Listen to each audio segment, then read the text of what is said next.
Welcome to Linda's Corner. My name is Linda Bjork, and today we're going to be talking about finding the heart of the story in the journey of life. I'm delighted to welcome special guest Judy Wright, otherwise known as Auntie Artichoke. Judy is an expert on parenting and relationships, an international keynote speaker, and an acclaimed author. You can reach Judy at her website, askauntieartichoke.com, where she offers a free ebook.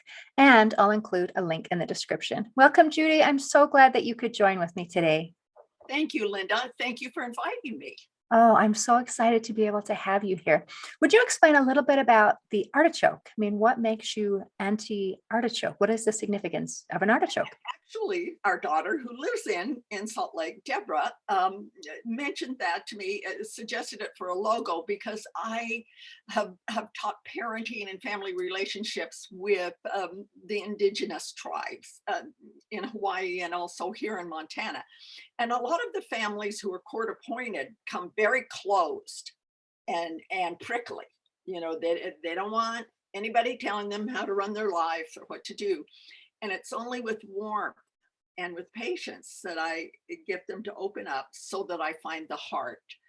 And so the artichoke has just been very important to us always. But auntie is a title that's given to a woman who loves unconditionally. Oh, And in many cultures, when children are having problems or there are people who can't have children, they're raised by the aunties and the uncles. And it's just it's a wonderful title, and I'm very honored to have it. oh, that is sweet. Did you earn that when you were in Hawaii then? A little, yeah, love that. My husband was career Air Force. Oh, that is So exciting. So whenever I meet someone and they say, "Yeah, I'm from there," I say, "Oh yeah, we live there. Oh yeah, we live there. Oh yeah, And it doesn't matter where it is, you lived no, there. yeah, yeah." Well, that's lovely. Well, thank you. I think that's absolutely beautiful. Now, you're an author. You've written like 23 books on so many different topics on parenting and on relationships and on how to write and on grief and loss and spirituality and animal human connection, resiliency and wellness, and welcoming abundance. So, you really are just a woman of many, many talents. And Oh, today you said you would really like to talk about the importance of writing our own personal story. And if we have some time, I would love to talk on some of those others as well. So, why do you think it's so important for us to record our personal memoirs? I just ordered some. I'm just drafting it and ordering a T-shirt that says "Live Forever, Tell Your Life Story." Oh, And I just always had this vision of sitting at People's Market or in the library and just using a timer and allowing people to tell me their stories. And our daughters maintain that I have that written across my forehead anyway. Tell me your whole life story. But but people do, and I think the reason they do is because they know I care. And one of the things in working with death and hospice and so on is most people don't fear death so much as they fear being forgotten. oh, And by writing our life story, it really shares. Darn, I wished I had that right here in front of me.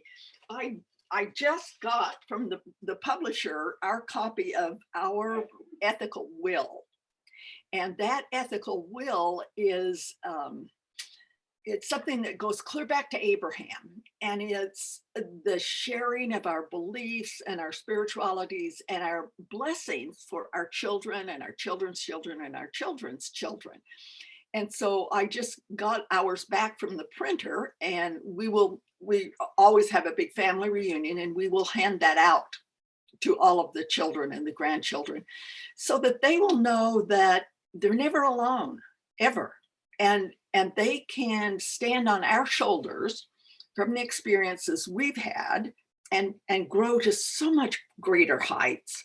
And we're just it's a I just am a strong believer in sharing your story and sharing what you've learned, sharing your lessons, sharing those living lessons. And doing it when you're alive, not when it's in a stupid obituary in the newspaper. Yes, and they're really short anyway. Yeah. So you Yeah. can't tell a whole lot. So some of the things I've gleaned from what you said is it benefits me because I become immortal and I live forever. And it benefits who reads it, especially if it is my family, my posterity, because then it gives them some shoulders that they can stand on as they learn from my experiences. Now, as we're trying to write our stories, I know my parents have written theirs, and my sister says, I, I, I can't yet because I'm not done living. So Oh, at what point, people don't know when to start, or they might say, well, my story's boring. I remember my grandpa, he said, we asked him, what did you do when you were a child? And he said, well, I did the same thing as everybody else. And he wouldn't tell us anymore. So, so how do you kind of get over those mental blocks of, well, I'm not dead yet and I have nothing to tell? well, I have to tell you that when I'm teaching a memoir class, there's usually 20 people in there. And of that 20, two will ultimately say, this was so therapeutic. I'm not going to share it with anyone. I am going to burn it. But I needed to reframe things that had happened. And of those 20, the women who come in typically are like your sister and they say, oh, my kids, my sister's bugging me to get this writing this and I'll get started. But as soon as the wedding's over, or as soon as Christmas is through, or as soon as this, and women tend to think in terms of relationships and activities. And the men come in saying, okay, here's what I want to write about: my career as a postal service, or my climbing Mount Kilimanjaro, or my almost getting eaten by a shark or something. So they have a purpose and they almost ultimately finish. So the question to your dad was too broad. That's what he would have said. A more a more answerable question would have been, so Grandpa, what was your favorite breakfast when you grew up? Or Grandpa, when you think of the barn on your farm, what kind of smells come back to you? Or what are what was your favorite part of doing chores on the farm? Or what thing did you just hate that your parents insisted you eat? Something that's very, very specific. Then they will tell you. And in the case of my mother, who was living in Salt Lake City, what we did was when I tried to talk to her and interview her, she was, oh, I'm uncomfortable. Let's go get Mexican. Come on, I'll treat you to Mexican. Don't make me do this. I'm very uncomfortable. And it was intergenerational, and our daughter was filming this. And so I went in and got the box of photos, and I held a photo up and said, tell me about this photo. And then she said, oh my gosh. And then here came the story. And then, well, who's in this photo? I don't recognize that. Where did this take place? And then here came the stories. So a lot of times if you have, and you can do that with your sister even. And one of my gifts to my grandchildren is I always have them come and sit by me. And I say, my life up to age 4, or so far, this is what I've learned by age 4. And then I do it again at 8, and then at 12, and then at 16, they don't want to. But it's fun to just capture what they know by 4 and 8 and 12. So you always are learning and have a message to share. Oh, that's beautiful. So much wisdom, insight. So by looking at something specific, that Mhm. was super helpful. Starting with a photo and instead of, because I think there's a lot of pressure when you say, tell me your story. It's like, what part? I mean, I've lived many, many years, and how long do you want to listen? And what's interesting to you, and what's going to matter, and what's going to impact? And I think some of those things take some mental reflection of thinking about, well, what did I do? And what is my story? Because just off the top of your head, you don't even know. You're just living day to day.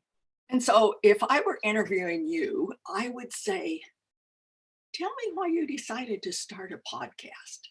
And then we would start from that and say, oh, I start a podcast because I Mhm. have a story that I want to share and I want to be able to motivate and uplift and inspire people. And that's something that I care about. I want to help people be able to overcome their challenges because I've struggled with challenges. And then you could go from there. Right. Absolutely. Absolutely. Fantastic. Okay, well that is beautiful. So when you're teaching your classes, and how do they typically publish? Do they just put it in a 3-ring binder? Do they publish it in the form of a book? What do they I mean, you can do all kinds of things. What do you typically recommend?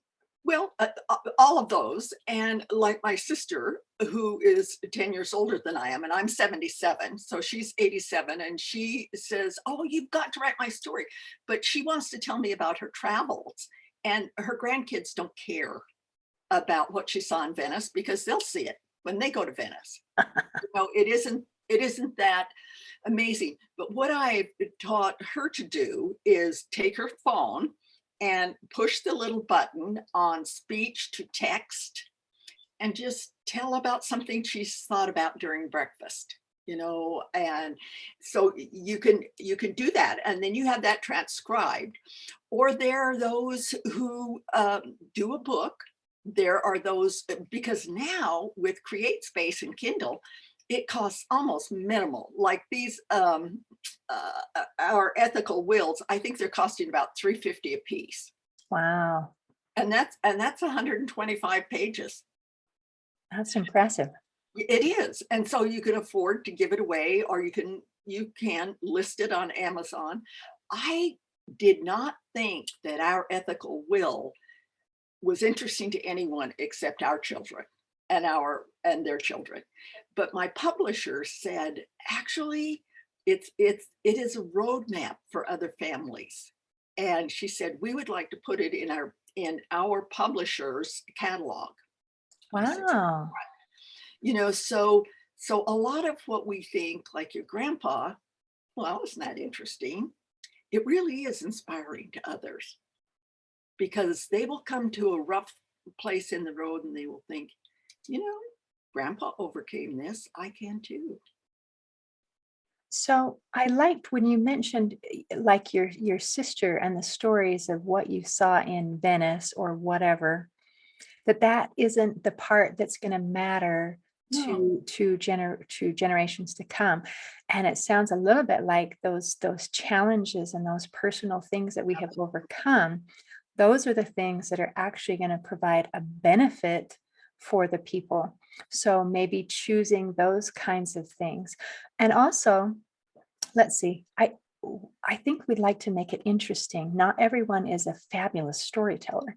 not at So all. how can we kind of work on making it a better story? Do you know? And the thing that's interesting, Linda, is it doesn't have to be well written at all or well done. It just has to be done.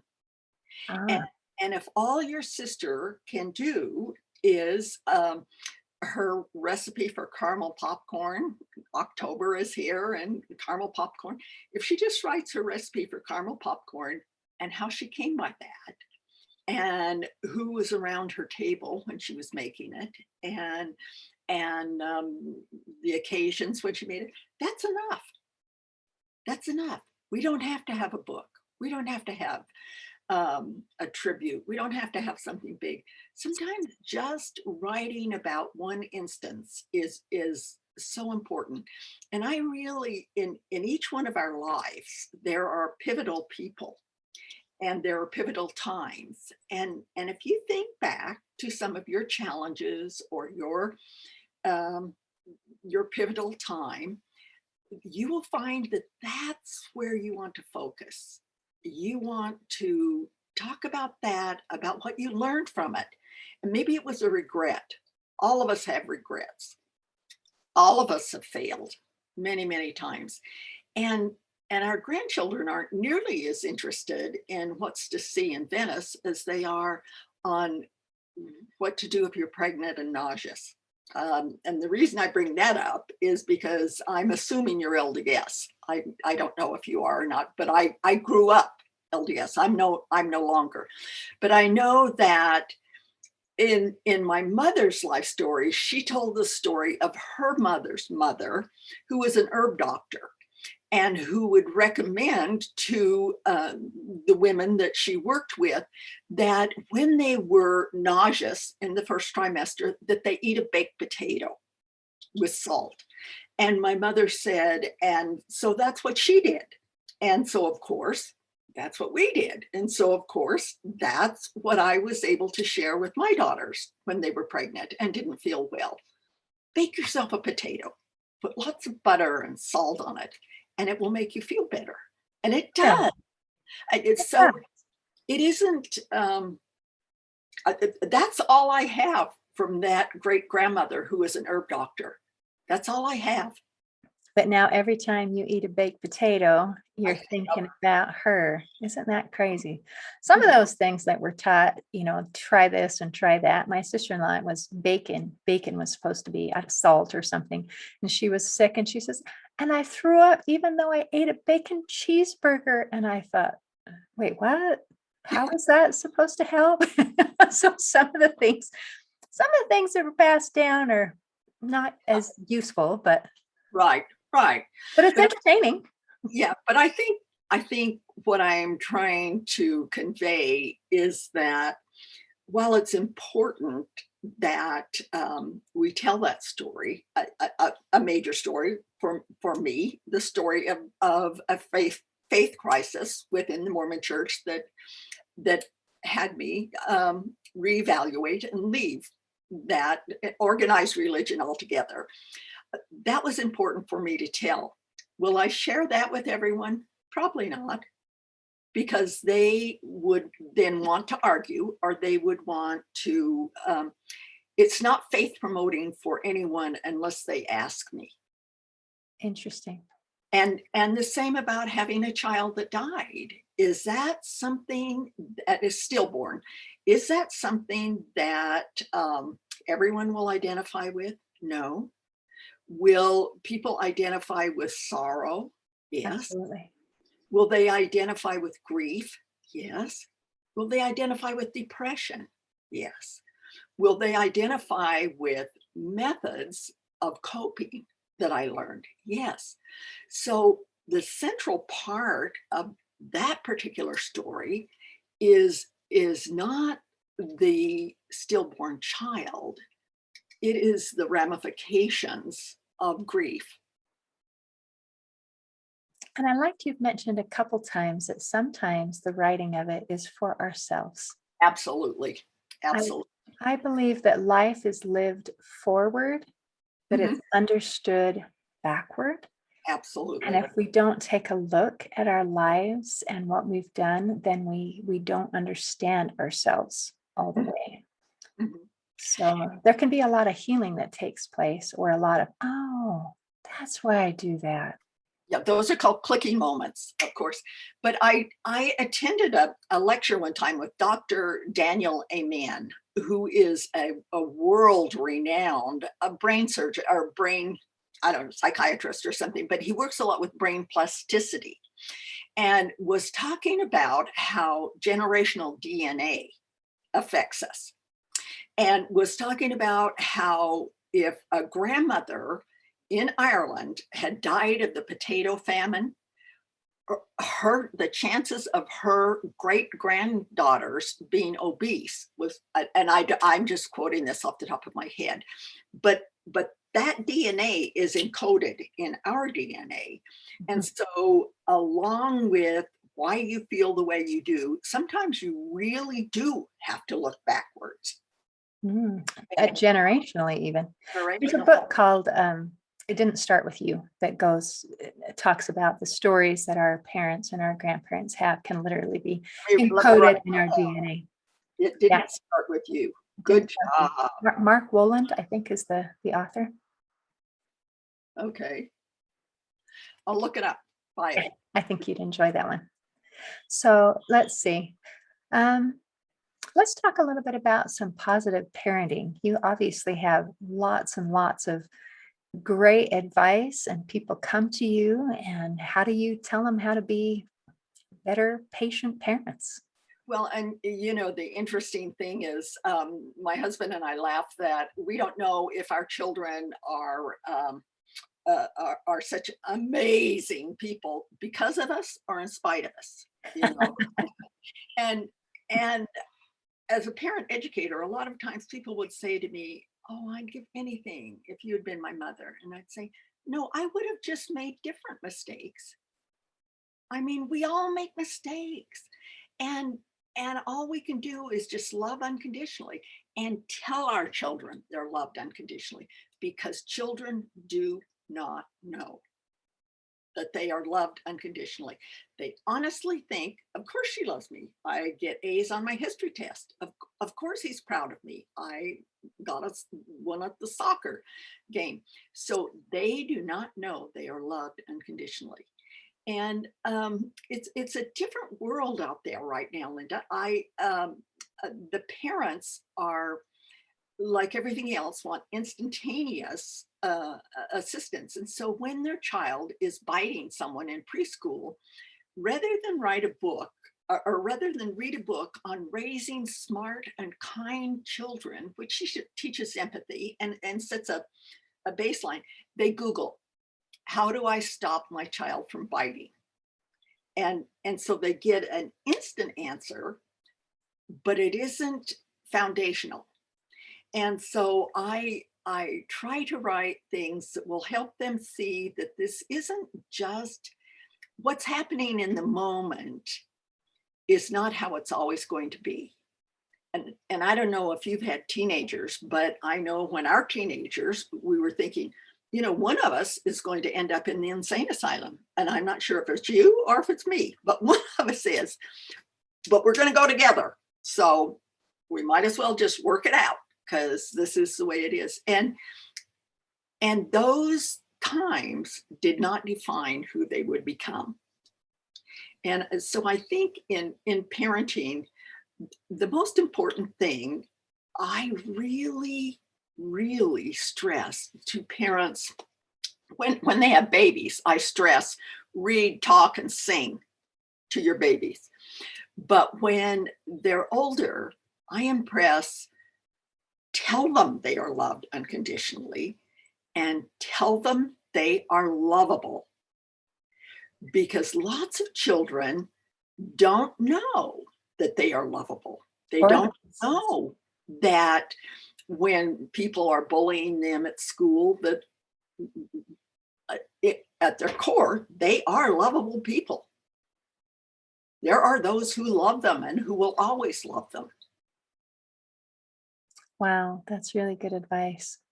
So on your website, the Ask Auntie Artichoke, you say the more personal the question, Oh, the yeah. more universal the answer. I thought Isn't that was it? really interesting. So why do you think that is? Because let's go back to our stillborn child. You know, it takes a lot of courage for me to share that. And you may never have had a stillborn child. I did not. And yet, by opening up and being vulnerable about grief and death and everything, it touches the heart of many, many, many people.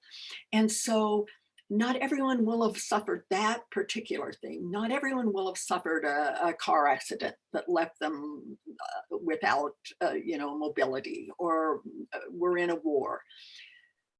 But the experiences around it are universal. They're things that when you read that particular book of mine, you think, oh, so that's how you overcome that grief. Oh, so that's how you answer when people ask you unkind things or say unkind things without meaning to. Or, oh, so that's how I would deal with this. So it doesn't matter what that little personal message is. It has universal ramifications. Very much so. So I like to think that even though our life experiences are very different, the Absolutely. emotions and the feelings that we experience are very similar and relatable. And when we allow ourselves to be open about those kinds of things, then it can touch other people's lives and other people's experiences. There's a point of overlap and connection. Absolutely. And Linda, should you happen to read that, the little book is called The Christmas Robe, because she died on Christmas Day, and my grandmother came back through the veil for her. So it's a very spiritual story, and it's one that I only wrote for my family. But should you read that, you would not necessarily even relate to the death of that child, but you might relate to, oh, so I'm not crazy thinking someone came back through the veil for my mother. Oh, so that's how it works. Oh, for heaven's sakes, I always wondered about that. So those are, they are relatable. Wow. Yes, absolutely. Absolutely. And that's a beautiful, intriguing title. You obviously know what you're doing. Yeah, yeah. It was, and the story is my husband. We had three little girls under 4, if you can believe it, and here I was pregnant, and he gave me a white satin robe for Christmas Eve, and I'm always been ashamed. I laughed and said, did you not notice? I'm not white satin. I'm corduroy. I'm brown corduroy. Because, and he said to me, "You'll always be white satin." And Yeah. so then, when when I felt the spirit leave her, and then when I ultimately delivered her 2 weeks later, which was a choice between us and the doctor when I delivered her, then he was able to bring me the robe to wear in the hospital. And while I didn't have a baby to hold, I was surrounded by love. I'm glad. I'm glad you felt surrounded by love Yeah. because we always need that, but especially in times of grief, we need to feel that warm embrace of love. And aloneness. Yeah. Very much so. Wow. Okay. Well, thank you so much for visiting with me today. I have enjoyed spending time with you. Linda, we could go on for hours and hours and hours. I know, and I would enjoy every minute of it. Oh, I know, I know. Well, I'm looking forward to it, and I'm looking forward to looking up your podcast. I'm intrigued that you do them on Zoom, but they're still just an audio. I do both. So I have a YouTube channel with the video, and I also have the audio. So you can find me at lindascornerpodcast.com. Look that up and you'll say, oh, there's some of them. Okay, I see this. All right, I will go look you up. Thank you. In closing, I'd like to share a quote by Jeanette Wall. She said, memoir is about handing over your life to someone and saying, this is what I went through. This is who I am. And maybe you can learn something from it. Oh, I love it. I just wrote that down. Today, I invite you to record your story so that someone else can learn something from you. See you next time on Linda's Corner.